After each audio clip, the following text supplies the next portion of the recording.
This is an honor on my part to be invited by no less than the person that I am indebted to, Pastor Heroy. Behind the scene, having been associated with him, ang mga tao gambal nga alter ego na ni Roy. Well, siguro, they know how much I adore your pastor. So it is a privilege on the one who is being mentored, because I was a student when he was at Dawn, so with ng Badji, kag nagkakalipay ko.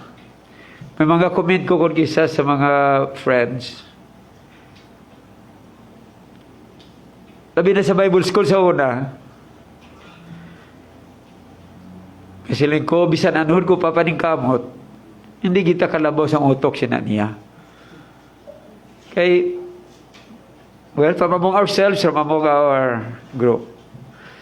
Amo na nga, I did not hesitate to say I will come to speak, because kung ikaw apprentice, kagang nag-imbitar sa imo nga master, that speaks a great deal.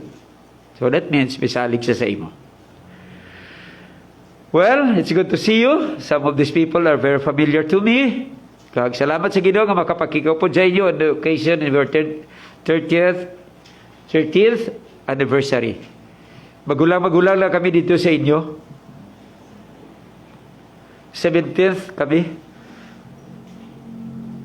Ginaisip gyapon namon ang COVID because last year we were not able to have our anniversaries kay ibukada gid sa COVID.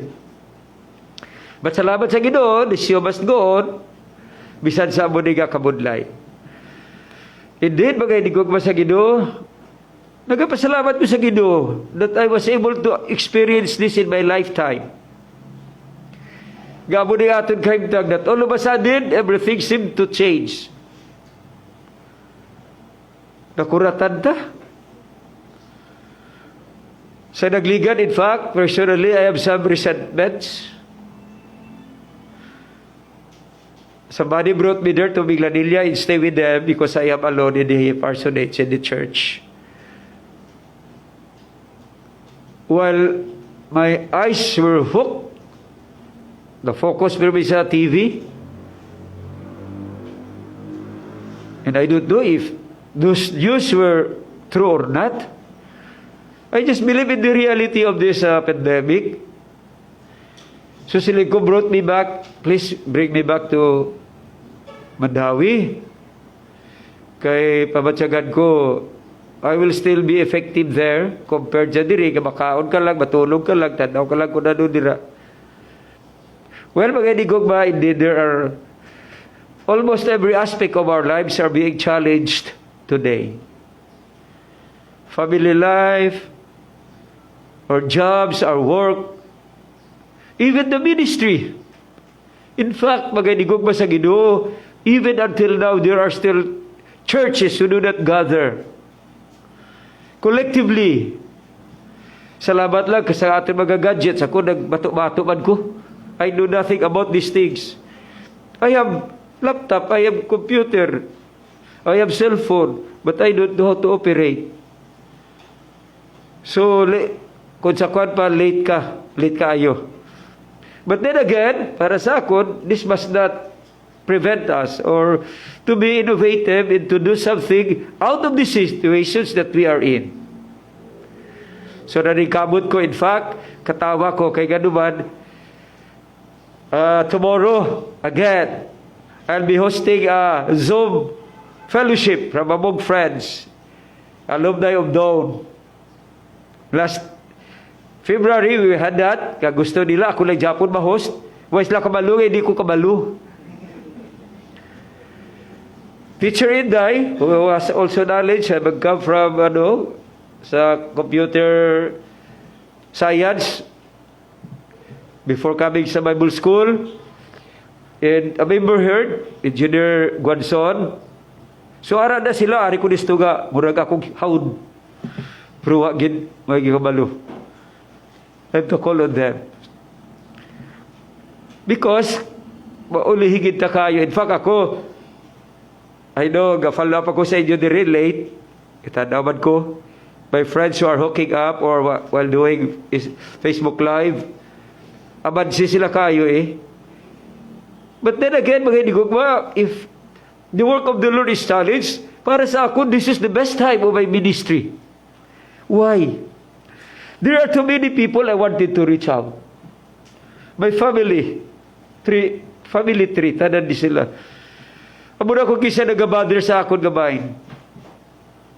I've been doing soul winning, I've been leading people to Christ, pero ang mga immediate di mo, mga Jerusalem mo, mga pamilya mo, mga kwan mo, kung kisay, di mo ma-reach out. But then again, this pandemic came, I like preaching to them. Without limit. Amo na sa, gasimba kami dira, di gani kami kaabot 30, guro. Mag-isap, gamay na lang gani kayo. But then again, too many people are listening to you. So, para sa akon, padayo lang yapon ang bulutod sa Ginoo. However, mga inigugma, human as we are, we cannot help sometimes to be anxious. We cannot help sometimes to think, early days of the pandemic, ako lang isa, with all this news, which you have heard, kung kisa tinuod ka niyo, kundi. Pero starting September, I did not open my TV anymore. Wala na ko gatanaw. Wala na ko gakwan kay ganuman, paliwat-liwat ang news. The sun amulan na dahil, highlighted per me. Mga inigugma sa Ginoo, ti alkansita, because the Lord Jesus Christ is not being highlighted in this pandemic. Dira lang sila per me, amulan na. So, what's going on right now? Way kung gani kabalo si Joseph gali Estrada. Way nakabalita sa iya, pero I heard one time hospitalized no news coming out. I don't know. We are challenged in every aspect because of this pandemic. Bagay digugma sa Ginoo, we could respond to this in many ways. Kung isa may ara lang matao ka, wala lang man. We could respond to this with fear. We could respond to this as one coming from the Lord. Yes, precisely. Kita anak sa Diyos, kinahanglan kabigo nato ni Saga. God so allow this thing to happen. Bagay di ko sa Ginoo, dawato naton sa aton kasing-kasing. This is reality. This we must accept that God so allow this. And let us always make the most out of this experience right now. Bagay di ko sa Ginoo. And if ever, para sa akong pagkilala, that there is a time, as far as I'm concerned, that we be more strengthened in our conviction, that we will be more drawn closer to the Lord, that we will be more dependent on Him. It is this time that we are in. Amo gani nakita ko Ginoo, ginalaw mo di sa siguro kay kun kisa, oy, now everything is happy, everything is just going fine. Amo na pagtanaw ko bagay di ko sa Ginoo. Although human as we are sometimes. Well, this is our theme, strengthening our commitment in these trying times. Bagay di ko as I said, if there ever is a time that we will draw ourselves closer to God, it must be this time. When we are always filled with anxiety, with worries, with fear.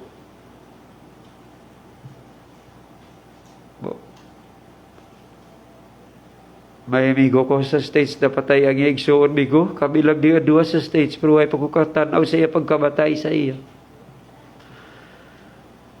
Where is he? He is in New York. Ari sa Chicago. I suppose kamo man. Sa amon, wala kami sing nobody went ahead of us. Wala sa amon. That's why pagpuli ko dito, we must have this Thanksgiving. Because there seems to be wala sing may kwan gid sa amon direct nga family. who died during this time. Pero iba bagay digog ba? I can't help but sympathize with these people. So sometimes we are afraid we might lose loved ones, we must lose our jobs. This pandemic in this, as it affects our educational system, our children, oh, I really pity them. Or ang ibang bata, napasalamat gani, oy, tapos ka na. Having been in that community dira nga, kilala ka, bagod sa eskwelahan mo na sa una sa mga squatters. Oy, tapos ka na sa imo. Daw, amo na lang na apros. Tapos ka na sa module. Kumana, pastoroy. Kasayon ra kayo. Kadali ra kay Papa nag-answer. Kita mo? Nakamalo pagin sila. Gano money will be retained. Tanan makapasar. Sabot. Sabot. Ako nag-tutor ko sa isa kabata dito. Sa Montessori siya kay Sarayan na sa Hernan Cortes. Diba, may hara na. Patuturan sa akong basa. Ay siling ko, mapugot ko sini. Giyundag ko Teacher Inday, di ba? Pabasahan mo lang, dala budyo lang basahon. Tagalog ka lang, balagba kayo na.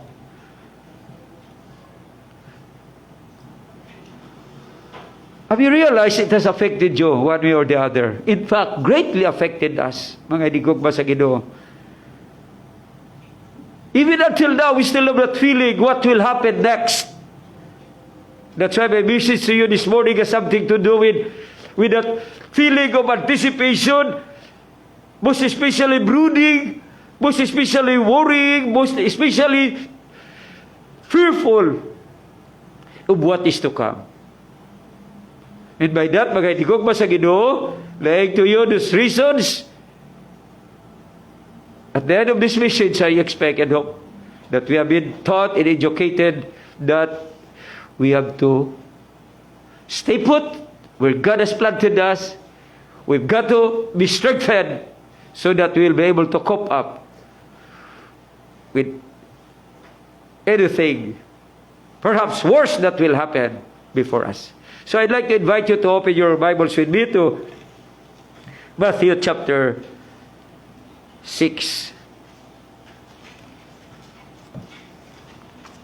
Okay, very common passage of the scriptures, especially with our situations right now, okay?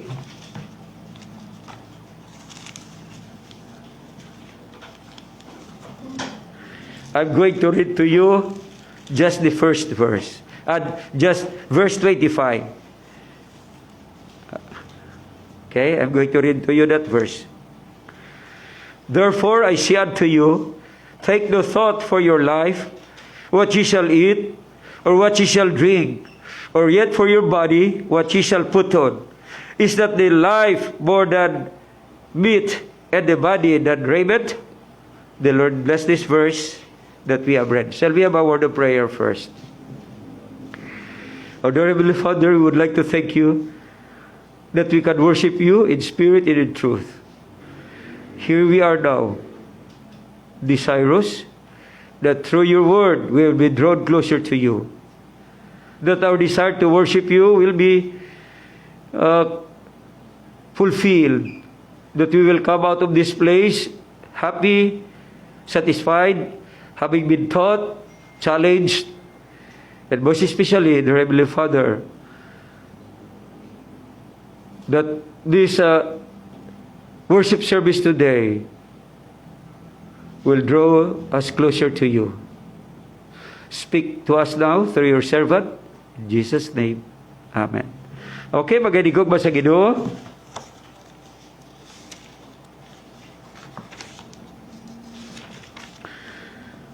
We see here the reasons why we should not be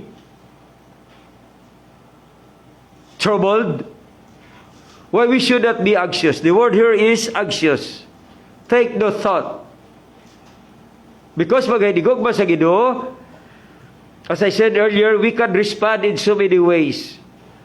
But then again, the Word of God will always enable us to hold on Him, hang on sa grasya sa Diyos.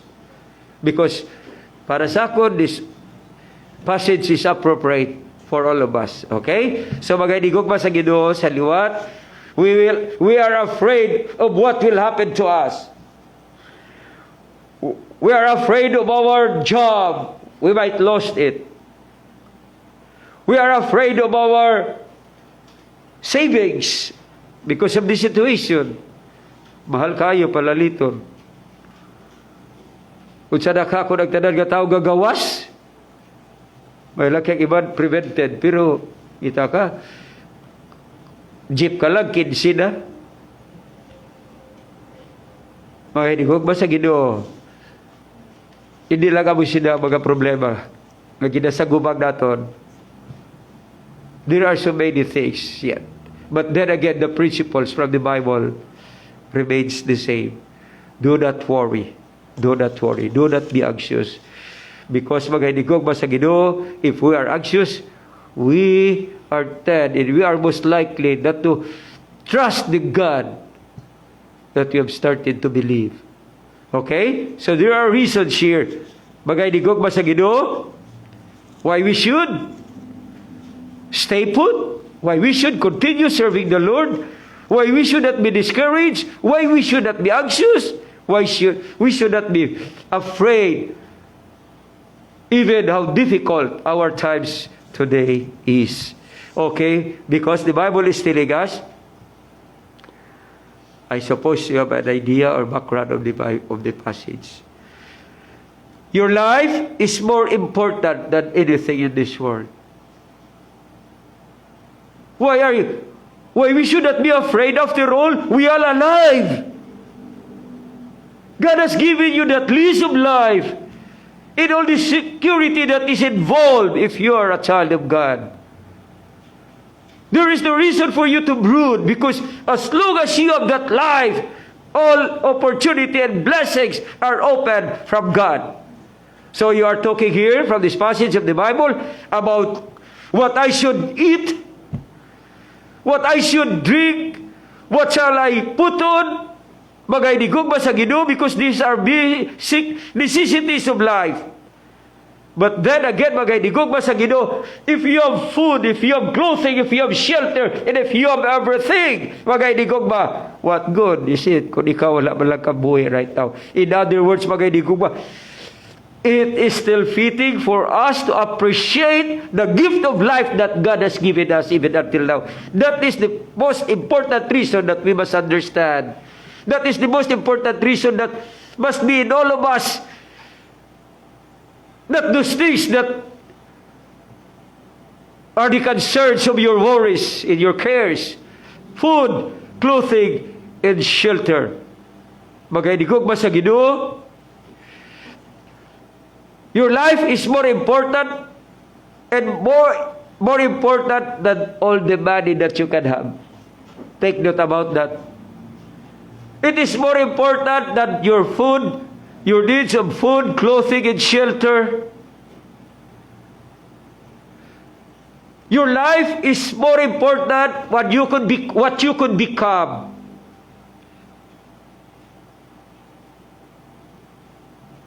It is more important than your job, than your economy, than everything that you have. In other words, magaydigog ba, nothing can be as basic as life. So as long as we are breathing, the Bible says, let us praise God. We are alive. That is why there is always a check in the Bible. Kaya naging kanta daw. James 4:14 says, for what is your life?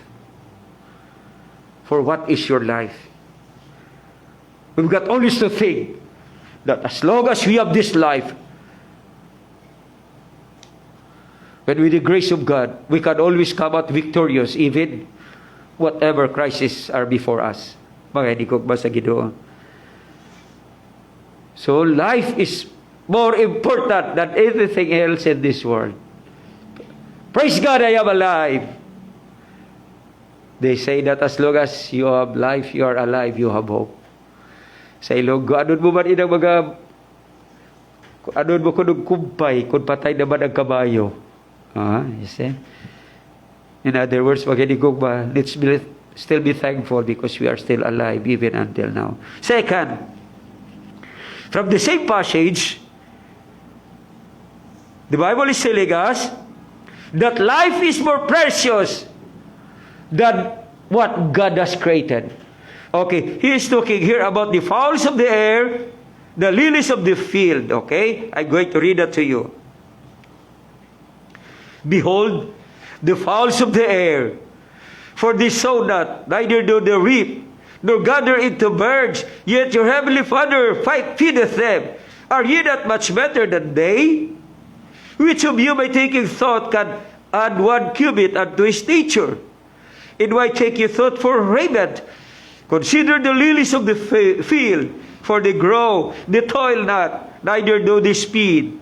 And yet I say unto you, that even Solomon in all his glory was not arrayed like one of these.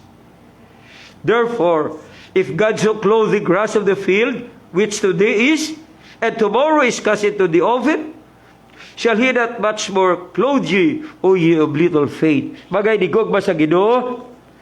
The fowls of the air.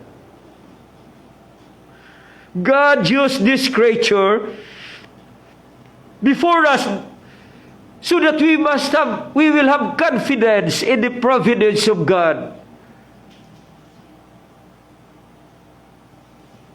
See the fowls, the birds, for that matter. Damo ko to langgam sa akon simbahan. Kaya wala na human mo. I like to see them. They have no anxiety over the supply of their needs. They keep singing, chirping, all this. They do not worry. They do not sow or reap, but they keep singing and filling the trees with music. Para sa akon pag-imagine, magaydigugma, God regularly feeds them from His own hands. I like that. Dirigid pa kaunod ang mga animals. That is the way I picture it about these birds who do not toil, who do not plant, who do not plow this soil. They do not plant, they do not reap, but then again, the Heavenly Father feeds them. You know what's greater in number? Birds or human beings? I suppose, and I'm very sure, birds are more numerous than us. But then again, the Bible is telling us, if God so feed these fowls, these birds, can He not do the same? You are more than these fowls. Your life is more important than theirs. And the lilies of the field, it toils not, it speeds not, yet it keeps growing day and night. Wala lang tayo kamalu, but it keeps growing day and night. It never stops to grow. And once it blooms, the Bible is telling us that was the illustration of the Lord Jesus Christ to these people who were going with Him, following with Him, listening to them. Kaya para sa ako, magidigog ba sa Ginoo, this passage is for them to understand, because they've been following the Savior when when the Lord Jesus Christ was starting His ministry to them. Some have been worried.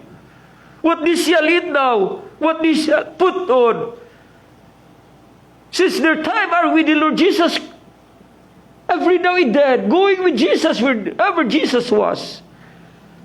So nabasa ni Jesus sa ilang mga una-una that these people might be worried what they will eat, what they shall drink, what they shall put on. And the Lord Jesus Christ, part of that Sermon on the Mount, gave these illustrations to them, to understand them, to make them understand that you are more than these things, more than the sparrows. In fact, the Bible says further about these flowers that even Solomon in all his glory was arrayed like one of them. Wala gid si Solomon kuno nakaangkon sa pinakamataw, famous as he was, very rich as he was, he could afford everything. Pero gingamit sa Ginoo nga ilustrasyon in town, ang wild lily lang man nga nagatubo dito sa ila. At umaga, not even Solomon was clothed as he did with his wild lilies growing in our midst. Bagay di ba sa Ginoo? Another observation about these lilies, they do not stay long. You see it blooming, and soon it withers away. And what is it good for now? The Bible is telling us, it will just be thrown into the oven. Well, ang ila oven, kuruti, daubig ka sa Ilonggo. No? May kalayo diri, may bato diri para nga masustain. Kag kunkwao nila mga abo, thrown into the, kag dira nila ibutang ang ilang guro kag ginado. Okay, di ko sa Ginoo. But what is the picture now of this beautiful lilies? Throw it to the oven. We are more than these birds and these sparrows and these flowers. Okay, di ko sa Ginoo, verse 27, very striking. Which of you by taking thought can add 1 cubit unto his stature? Okay? To me, this is a sense of humor from the Lord Jesus Christ Himself. By your anxiety and by your worries, can you grow any taller? Sobra pagigani di sa mga inigugma, gitanaw na ako ang stature kang cube. Halin diri ko no, pakanto diri sa tips ng ating middle finger. Ha?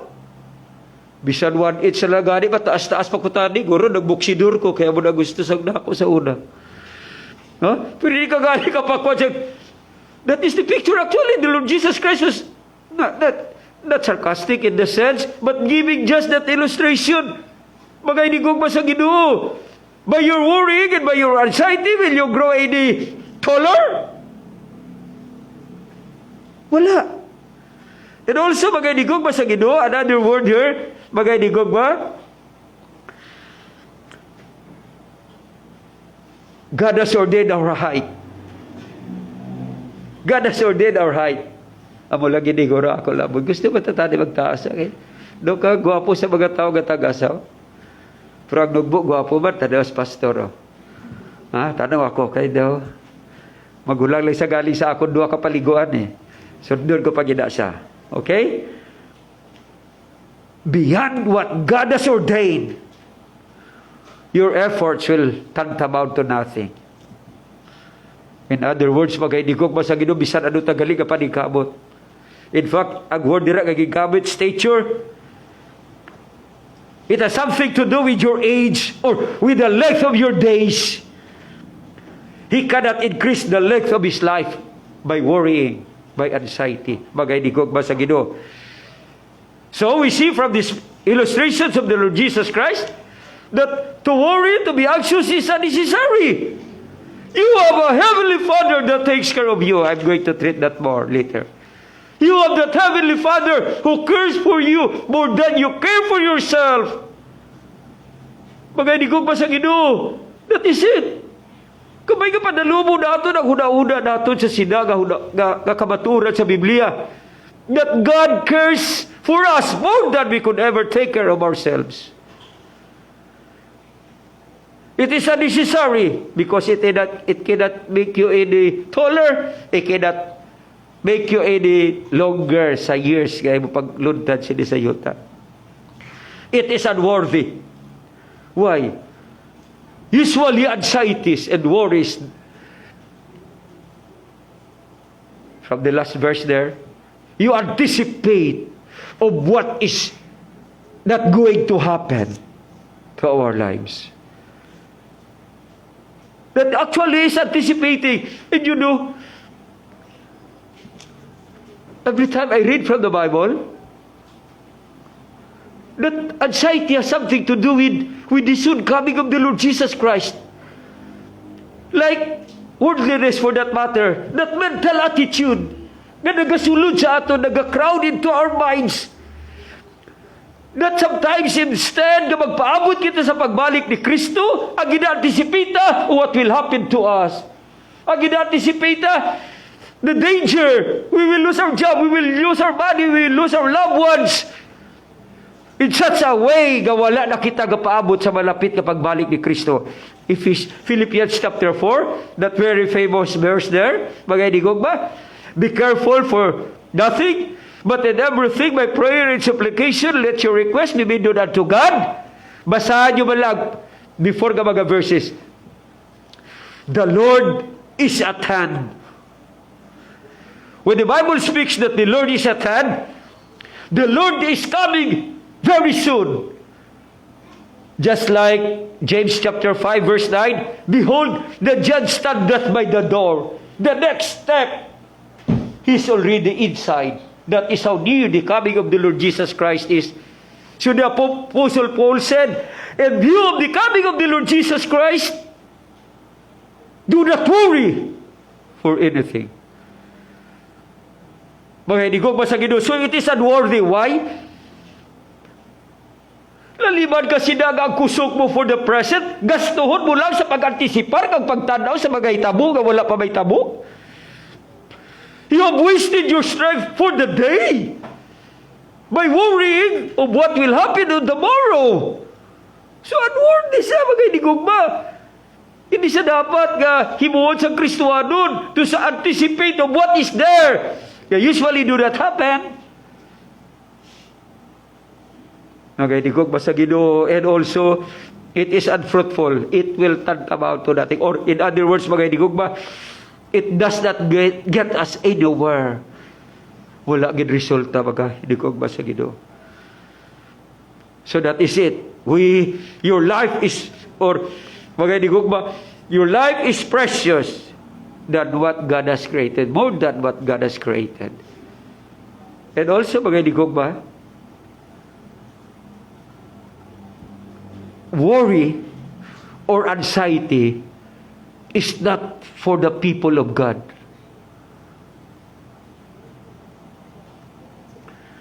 Verse 32. For all these things do the Gentiles seek. For your heavenly Father knoweth that ye have need of all these things. Bagay di ko sa Ginoo, anxiety is never for the people of God. What difference does it make now? Ari anak sang Diyos, ini anak sang unbeliever. Nagparehas man lang sila.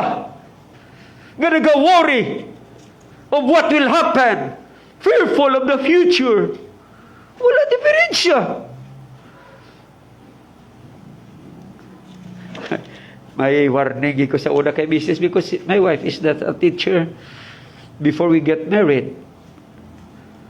Pag maestra yan na, having been familiar ko na nung life, basi bala dira sa eskwelahan, ga-istorya dira iba mga ka-berks. Ay, grabe. Ma'am, hindi na kami kakaon, 3 kabisis sa kaadlaw. Ang siling ko siya, basi nag-istorya ka pala nga, bo kami kani, isa na lang gid. You see? O kung basi may isa pag ito yan nga, bo ma'am, kisa lang gid lang kami katilaw pagkaon sining adlaw. Ikaw ya, kami wala gid. What's the difference now between these people? Mga inigong that is to worry. Anxiety is not for God's people. Unbelievers worry. They have no one to depend. They have no one to cling to. Wala sila. Kaya masubo mga inigong sa Ginoo, if that is the attitude of every child of God. In this time of pandemic, how are we? Kamusta kita? Kay amo di sa trying times para sa aton magainigog pa sa Diyos. Si pastor nakakwasap. Si pastor gidulugan bugas. But sorry, I'm sorry. Gidulugan ko bugas, gintigagan ko, kaya ay pa man abri ng McDonald's. Kagang chowking sirado ba?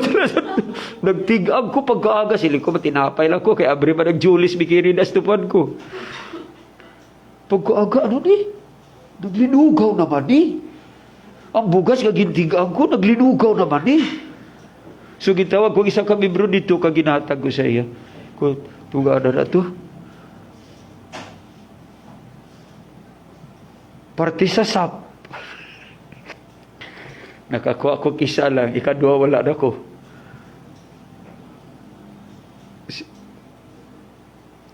Dawa mga disgruntled, I told them, if you allow me, I'm going to go to the DSWD, kag i-represent na ka mo dito. Kaya para sa ako makita ko man ko na ang lakat. Ha? I'm sorry. Pero wala man. Kaya may bata man sa kindergarten, ang isa ka mother drag agatrabaho sa dito. Pastor, ka lang daw ay ka. Di kay kilala ka. Pastor, ginapakanto ka to ko sa barangay, yung pirma ka to ko. Kadawat ko. Wala efforts. Sili ko sa mga katawan dito. Kabalo ka mo. I promise you, kakantuon ko dito, kaya ako bahala sa imo because I will stand for you. Kay bago sa pandemic, hindi ba mga inigugma sa Ginoo? Kamutong saan, even the well-off, the well-to-do, pwede sila kaangkon. Nobody is exempted. Pero makita mo dito, mga inigugma Di kung ikaw dito, kaya kanatagan, sige ka waldati, sige ka reklamo, Kristuhanon ka. Mga inigugma sa Ginoo, let's always be careful. Kabalo ka mo, this is still a part of the Sermon on the Mount. These actually are just applications. The Sermon on the Mount, ikaw magbasa, Matthew chapter 5, 6 and 7, are God's moral and ethical standards for the kingdom. Pero, this is still connected with the Lord Jesus Christ command to them. Let your light so shine before men, that they may see your good works and glorify your Father which is in heaven. You are the salt of the earth. You are the light of the world. How can we do that? Pagaidigog ba sa Ginoo? Kag makita, kag mabatian sa mga tao sa aton are our fears about what will happen. The anxiety that is in all of us. The Bible is telling us, anxiety is for the unbelievers. It is for those who do not Christ, who do know Christ as their Savior and their Lord. The Bible again is telling us, and that will lead us to another point here. Magaidigog ba sa Ginoo? The best that it illustrates to us is, you have your Heavenly Father that takes care of you. Mabalik ko, magaidigog ba sa Ginoo? Sa illustration about the fowls of the air, the birds. Kabalo ka mo in the time of Jesus, magbakal ka gani sa, magpalit ka sa langgam birds. Ni mga Maya. Palit ka isa kasintabo, sa aton lang ligwahe. 1 cent, they will give you 2. Another cent, they will give you 4. Pakapina niya isa. 5. Doon silang to sa una sa binikwil, 2 isa. Pakapinan ka pa isa, what is the picture? Wala isang bili whatsoever. Sumugani. Ako, magaidigugma, gapamulot ko permis sa karsada. By 5. Nakuha ko na sa akong tiyo sa una, guys. Kila ko sa West Negros. Kadamo mo na nilansang man. Dito ko, guys, sa balay ito sa ako na lula. Hoy, ginapamunit siya gali. Ginapamulot siya sa karsada. Kung makita yan. Tinakatuip ko, by 5. 1 peso. Ginatago ko na sa souvenir, nabo ko na, waikwal kan siya mo lang na, may 5 centimos. Kinunalaluoy ka ba na insulto ka ba? Kwarta taniya, abon nila ito, way na sapak. Sama rada, magaidigog masang picture sining mga langgam. But then again, the Bible is telling us, not one of these sparrows fall into the ground without your Heavenly Father going with them in their funeral. Wala ka mo siya na mga idigog mga gatanda sa picture. That is actually from the Bible.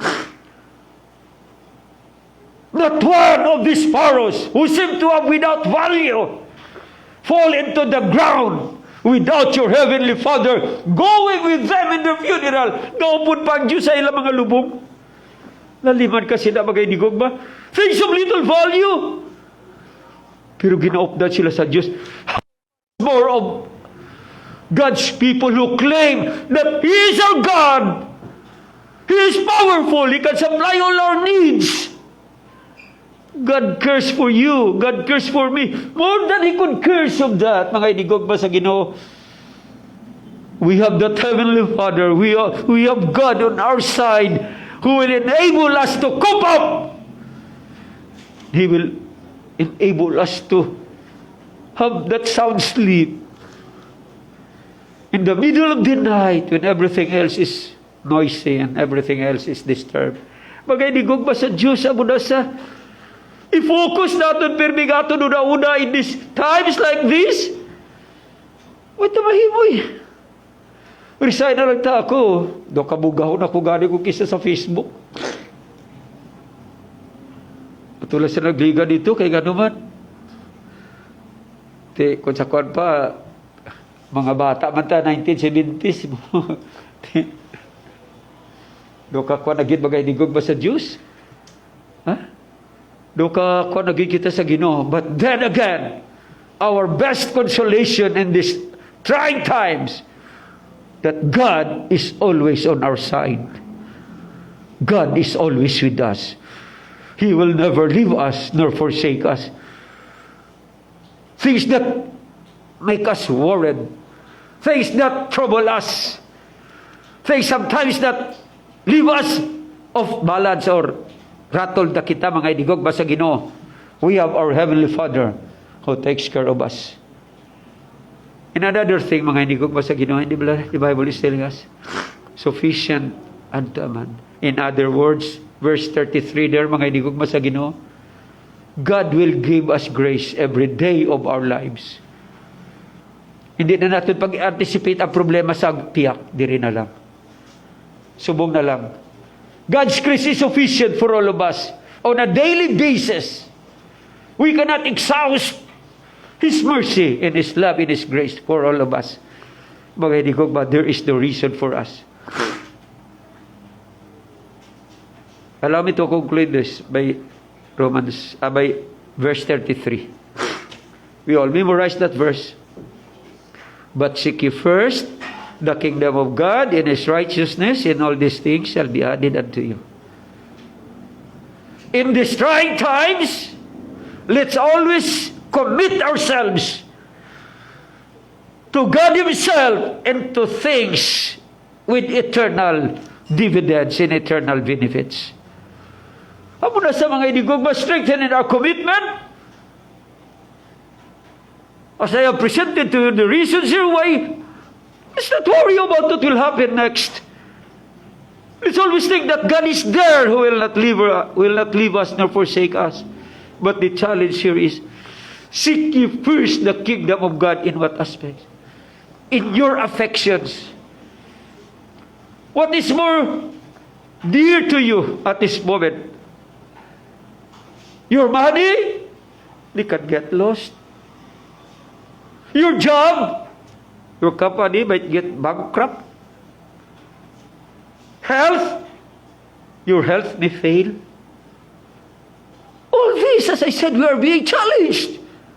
But then again, the Bible is telling us, seek God first in these critical times that we are in. First, in our affections. Mga idigog ba, atod gugba, kinanglan mag-una gidari. Para sa Diyos. Mariklamo ang Ginoo kung hindi taon-daon siya, di ba lang? Sa church dito sa Ephesus, thou was left thy first love. Why? Mga idigog ba sa Ginoo? Una ginaton, tagdon ang Diyos. Ang aton affections, aton emotions must be geared toward God. Na focus per Messiah. That is seeking the kingdom first. Next, all our endeavors must always be in the light of eternity. As I said, mga idigog ba sa Ginoo? your job, your money, your health, everything, they can fail. That's why as there is opportunity, we must always lay up for ourselves treasures in heaven. Context ba na mga? Far context sa versikulo dira, ara na sa verse 19 to 20, nagsugpon lang ang 25. The Lord Jesus Christ was telling them of the same. Lay not up for yourselves treasures on earth, because there are rats and there are thieves that will steal that from you. In other words, mga inigugma, in these trying times, not only that we will love God first and foremost, we must always invest in the light of eternity. Mga inigugma, mawala lang ni mga butang diri sa duta, tanan-tanan sila, what we have done for Christ will last. I like that song. I could have cried good sa sinagakanta. Mga inigugma sa Ginoo, that is it. And the light of this present time, of uncertainties, of fear, of troubles, let's always invest for eternity. They are our true treasures and riches. Bisanon sa pamaytabo, we could have it back on God's time. And lastly, bagay di ko basagin, that as you wake up early morning, seeking God first. In other words, all the details of what we are doing, all the details of our activities the whole day, kinahanglan naka-program naton. So no, sa schedule, kag plano sa Diyos sa ato.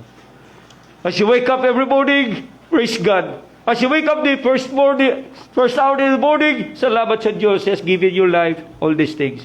In other words, we must learn to program our lives according to the time of God. We will not fail. In my introduction, I said to you, if there ever was a time that we be more convicted, that we be more consecrated sa Diyos, it is our time today. This time of uncertainties, this time of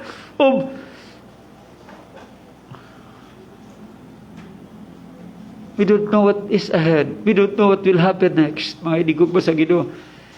Siguro in the early days of the lockdown, mga idigog ba, I have fears. Honest.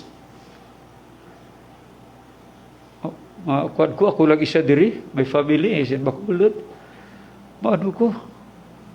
But then again, mga Ginoo, it takes moments and months nga makaginliwat ka sa imong composure.